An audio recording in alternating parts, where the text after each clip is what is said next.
জিলজাল শব্দের অর্থ কি বলেন? ভূমিকম্প। ভূমিকম্প, এই যে জমিন কাঁপে, ভূমিকম্প হয়, এই সূরার অর্থগুলো এইটা। এই ভূমিকম্প বলতে, জিলজাল বলতে আল্লাহ তাআলা কিয়ামতের ভূমিকম্প বুঝাইছে। পৃথিবীতে এমনিতে প্রতিনিয়ত মাঝে মধ্যে বিভিন্ন এলাকা ভেদে, অঞ্চল ভেদে ভূমিকম্প হয়। হ্যাঁ, আধা মিনিট, 30 সেকেন্ড, 40 সেকেন্ড, 50 সেকেন্ড, কিংবা তার চাইতে সামান্য কম বেশি এরকম সময় ভূমিকম্প হয়। এতেই বহু ক্ষয়ক্ষতি হয়।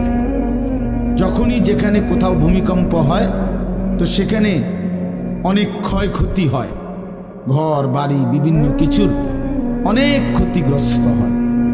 কিন্তু আল্লাহ তাআলা বলেন একটি চূড়ান্ত ভূমিকম্প আছে, যেই ভূমিকম্পটা যখন হবে তখন একসাথে আল্লাহর সৃষ্টি পুরাটা জমিন একসাথে ভূমিকম্প, এবং সেটা কতক্ষণ থাকবে সেটা আল্লাহই জানে, সেটা আল্লাহই জানে। এরকম ভূমিকম্প হবে, আর সেই ভূমিকম্পটা হলো কিয়ামতের ভূমিকম্প।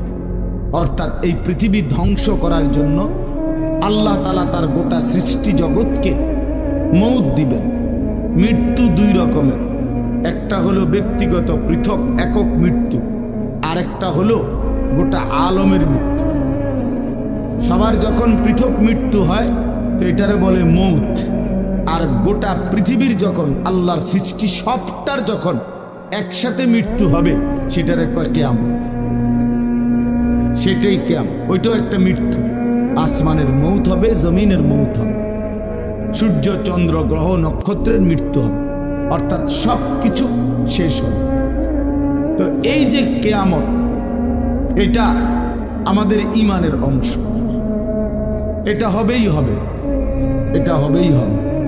আখিরাত, কিয়ামত, এই পৃথিবী একদিন ধ্বংস হবে, শেষ হবে, এটা কোরআনুল কারীমের অসংখ্য আয়াতে আল্লাহ তাআলা বলছেন, বারবার বলছেন, বারবার, যে বান্দা যত সুন্দরী তোমার কাছে লাগে দুনিয়া, যত আকর্ষণীয় মনে হয় না কেন দুনিয়া, একে তো তুমিও থাকবে না, একে তো দুনিয়া নিজেই থাকবে। দুটোটা মনে রাখবে, না তুমি থাকবে স্থায়ী, না দুনিয়া থাকবে স্থায়ী, কোনোটাই না।